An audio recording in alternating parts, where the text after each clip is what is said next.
बोलो बजरंगबली की जय। मंगलवार व्रत कथा। व्यास जी बोले, एक समय ऋषि मुनियों की तपोभूमि परम पावन नैमिषारण्य तीर्थ में भूमंडल के 88,000 सौनकादि ऋषि एकत्र हुए।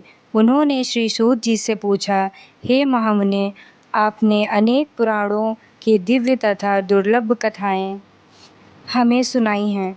अब कृपा करके कलिकाल की अल्प आयु भोगी मानव जाति के हित साधन के लिए सरल, प्रभावशाली एवं तत्काल फल देने वाले व्रत की कथा सुनाइए, जिससे अकाल मृत्यु, दरिद्रता, रोग, सर्व भय, शोक, अपवित्रता तथा अज्ञान आदि दूर होकर भगवत भक्ति, धार्मिक एकाग्रता तथा पवित्रता प्राप्त होकर मन को शांति मिले। ऋषि मुनियों की उत्सुकता देखकर सूत जी बोले, हे मुनियों, आप सब ने अत्यंत मनोरम लोक हितकारी प्रश्न पूछा है।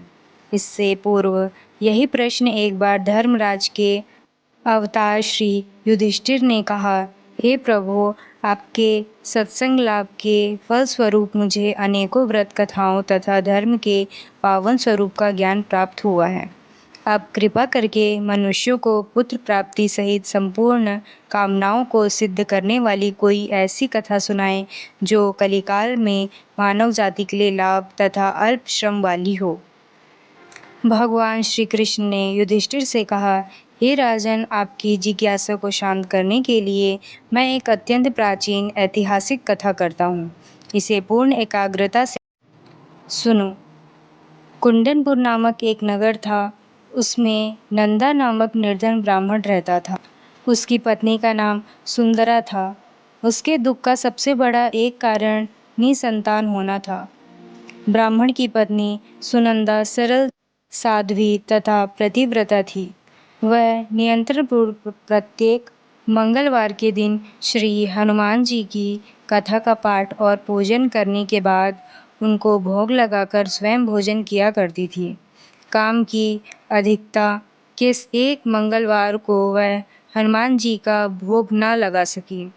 सायंकाल के समय जब उसे याद आई, वह अत्यंत दुखी हुई और उसे पश्चाताप भी हुआ कि आज पूजन, व्रत तथा भोग इत्यादि कोई भी नियम पालन नहीं हो सकता। अतएव उसने भी अन्न जल ग्रहण नहीं किया और अब अगले मंगलवार को हनुमान जी का व्रत, पूजन तथा भोग लगाकर ही अन्न जल ग्रहण करूंगी, ऐसा प्रण करके वह दुखी मन से सो गई। प्रतिदिन हनुमान जी का स्मरण कर भोजन बनाकर पति को खिला देती, पर स्वयं भोजन नहीं करती थी। इस प्रकार उसने 6 दिन व्यतीत कर दिए, किंतु दुर्बल होने के कारण मंगलवार के दिन वह प्रातःकाल ही मूर्छित होकर गिर पड़ी।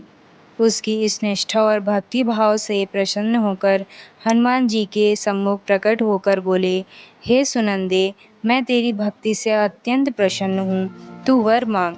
सुनंदा बोली, हे भगवान, मेरे कोई संतान नहीं है, अतएव कृपा करके मुझे संतान प्राप्ति का वर दें। श्री हनुमान जी बोले, तेरी अभिलाषा पूर्ण होगी और तुझे ऐसी कन्या रत्न की प्राप्ति होगी जिसके अष्टांग तुझे प्रतिदिन सोना दिया करेंगे। ऐसा वर देकर हनुमान जी अंतर ध्यान हो गए। श्री हनुमान जी की कृपा से वह ब्राह्मणी यथा समय गर्भवती हुई और 10वें महीने में उसे कन्या रूपी रत्न प्राप्त हुआ। 10वें दिन ब्राह्मण ने कुल पुरोहित को बुलाकर कन्या का नामकरण संस्कार कराया। पुरोहित ने जन्म, नक्षत्र तथा राशि के अनुसार कन्या का नाम स्वर्णा रखा। कन्या के पूर्व जन्म के संस्कार बड़े उत्तम थे और उसने पहले जन्म में मंगल देव का विधि विधान से व्रत व पूजन किया था। कन्या के अष्टांगों से प्रतिदिन काफ़ी सोना मिलने के कारण वह ब्राह्मण अत्यंत धनवान होने के साथ साथ अभिमानी भी हो गया। प्रकृति के विकास गति के अनुसार जैसे शुक्ल पक्ष का चंद्रमा बढ़ता है, उसी प्रकार कन्या भी प्रतिदिन बढ़ने लगी। एक दिन सुनंदा ने अनुभव किया कि उसकी कन्या विवाह योग्य हो गई है।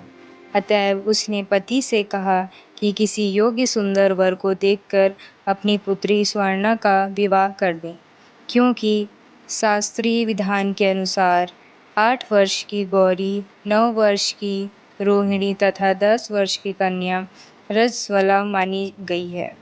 गौरी के दान से पाताल लोक तथा रोहिणी के दान से वैकुंठ लोक की प्राप्ति होती है, किंतु रजस्वला कन्या का दान शास्त्र विरुद्ध होने के घोर नरक की प्राप्ति होती है।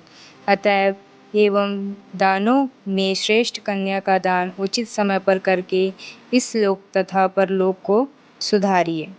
पत्नी सुनंदा के शास्त्र समस्त वचनों को सुनकर द्रव्य से लोभी ब्राह्मण ने कहा, अभी तो स्वर्णा केवल 10 वर्ष की ही हुई है, तुम व्यर्थ की चिंता करती हो।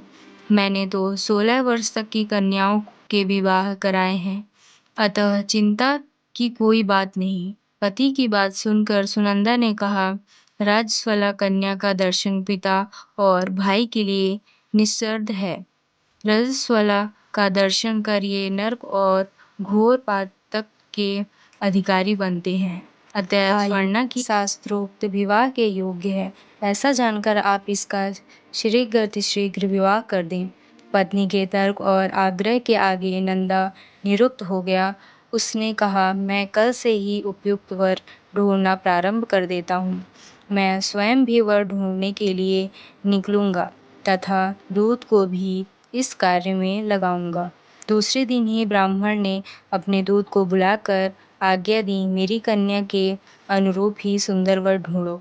अपने स्वामी की आज्ञा प्राप्त कर दूत ने वर ढूंढना प्रारंभ कर दिया। शीघ्र ही उसे एक ब्राह्मण कुमार दक्षिणाव्रत के मिल गया। वह सुंदर, योग्य तथा ब्राह्मणत्व के संपन्न था। दूत ने अपने स्वामी को सूचित किया तो नंदा ने जाकर स्वयं भी अपने भावी दामाद का निरीक्षण किया। उसे सब प्रकार से योग्य पाकर नंदा संतुष्ट हो गया और शीघ्र ही उसने अपनी सर्वगुण संपन्न कन्या का विवाह उससे कर दिया। कन्यादान में नंदा ने सब प्रकार के धन धान्य दिए। कन्या का विवाह कर पति पत्नी ने अपने को बड़ा सुखी और भाग्यशाली अनुभव किया, किंतु शीघ्र ही नंदा की मनः स्थिति बदल गई। सोने के लोभ के वशीभूत होकर वह विचलित हो गया। उसने विचार किया कि कन्या का विवाह तो मैं कर चुका, कल प्रातः ही यह अपने पति गृह प्रस्थान करेगी। इस प्रकार सब मुझे पुत्री स्वर्णा के अष्टांग से निकलने वाला सोना प्राप्त नहीं होगा। अब यह स्वर्ण इसके पति अर्थात जामाता सोमदेव को प्राप्त होगा। मेरे द्वारा संचित किया हुआ धन कन्या के वस्त्राभूषणों आदि में व्यय हो गया। शेष बचा हुआ धन भी कुछ समय में खर्च हो जाएगा। निश्चय ही इस कन्या का विवाह करके मैंने बड़ी भूल की है। अब एकमात्र यह उपाय है कि कन्या को किसी प्रकार पति गृह जाने से रोककर अपने ही घर पर रखा जाए। इस पर विचार करते करते नंदा रात भर जागता रहा। अंत में उसने धर्म के विरुद्ध एक भयानक निर्णय किया कि जब कन्या को लेकर सोमदेव अपने घर के लिए प्रस्थान करेगा तो मार्ग में छिपकर उसका वध कर दूंगा और कन्या स्वर्णा को समझा बुझाकर अपने घर ले आऊंगा। विधवा निराश्रय पुत्री को घर में रखने के कारण समाज में मेरी निंदा नहीं करेगा और स्वर्णा से मुझे पहले की तरह नियमित सोना प्राप्त होने लगेगा। प्रातःकाल शुभ मुहूर्त विचार कर नंदा और सुनंदा ने जमाता तथा कन्या को धन धान्य से संतुष्ट कर प्रश्न तभी स्वजनों के सामने विदा कर दिया। इधर सोमदेव अपनी पत्नी स्वर्णा को लेकर घर की ओर चल पड़ा और उधर सोने का लोभी मतिभ्रष्ट नंदा कर अन्य मार्ग से आकर जमाता सोमदेव की हत्या करने के उद्देश्य से छिप गया। फिर कुछ समय पति के शव के पास विलाप करती हुई पुत्री स्वर्णा सामने प्रकट होकर बनावटी शोक व्यक्त करते हुए नंदा कहने लगा, हे पुत्री, लुटेरों ने तेरे पति का वध कर दिया है। अब तू घर चल, वहां पर ही रहकर अपने शेष जीवन का व्यतीत करना। भगवान की इच्छा के आगे किसी का कोई वश नहीं चलता है। उसे जो अच्छा लगता है वही करता है। अतएव तू धैर्य धारण कर, जो भाग्य में लिखा है वही होगा। इसमें किसी का कोई दोष नहीं है। पिता के कपटपूर्ण वचनों को सुनकर स्वर्णा बोली, हे पिता, इस संसार में पति विहीन नारी का जीवन व्यर्थ है। मैं अपने कर्तव्य का पालन करूंगी।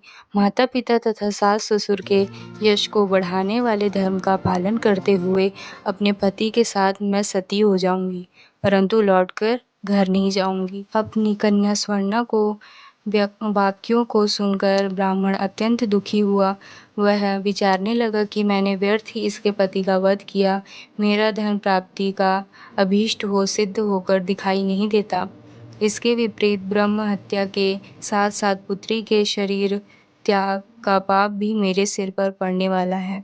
इस प्रकार विचार कर पश्चाताप और ग्लानि के वशीभूत होकर नंदा दुखी होकर रोने लगा। विवश होकर सोमेश्वर की चिता बनाई गई। फिर स्वर्णा 16 श्रृंगार कर पति का सिर गोद में रखकर चिता पर बैठ गई। जैसे ही सोमदेव को शव को सुमाग्नि दी गई, वैसे ही प्रसन्न होकर मंगलदेव प्रकट हो गए और बोले, हे स्वर्णा, तेरी पति भक्ति से अत्यंत प्रसन्न हूँ, अतएव तू मन वांछित वर मांग। मंगलदेव को प्रकट देखकर स्वर्णा ने भक्ति भाव से उन्हें प्रणाम किया। फिर विनम्र होकर बोली, हे मंगलदेव, यदि आप मुझ पर प्रसन्न हैं तो मेरे पति का पुनर्जीवन दान देकर मेरा यह लोक तथा परलोक सार्थक करें। श्री मंगलदेव ने एवमस्तु कहा और बोले, स्वर्णा, तेरा पति पुनः जीवित होकर अजर अमर तथा महाविद्वान हो जाएगा। इसके अतिरिक्त तू और भी कुछ मांगना चाहे तो मांग ले। स्वर्णा बोली, हे अमंगल हरने वाले मंगलकारी ग्रहों के स्वामी, यदि आप मुझ पर प्रसन्न हैं तो यह वरदान भी देने की कृपा करें कि जो प्राणी मंगलवार के दिन विधि विधान से भक्ति पूर्वक आपका पूजन करे और धूप दीप नैवेद्य लाल पुष्प तथा लाल चंदन समर्पित करे, वह सभी प्रकार के सांसारिक दुखों से मुक्त होकर सुखी जीवन व्यतीत करे। रोग शोक ताप स्वजनों का वियोग अग्नि तथा सर्प आदि कलापी ना सतावे। मंगलवार का व्रत करने वाली स्त्री कभी विधवा ना होकर अटल सौभाग्यवती रहे तथा पुत्र पौत्रों से युक्त सुखी जीवन व्यतीत करे। मंगलदेव तथास्तु कहकर अंतर्ध्यान हो गए। मंगलदेव की कृपा से सोमदेव जीवित हो गया। स्वर्णा अपने पति को पुनः प्राप्त कर अत्यंत प्रसन्न हुई। तत्पश्चात सभी अमंगलों का नाश करने वाले मंगलदेव का विधि विधान से पूजन व व्रत का पालन करते हुए पति पत्नी जीवन व्यतीत करने लगे। तो बोलो बजरंगबली की जय।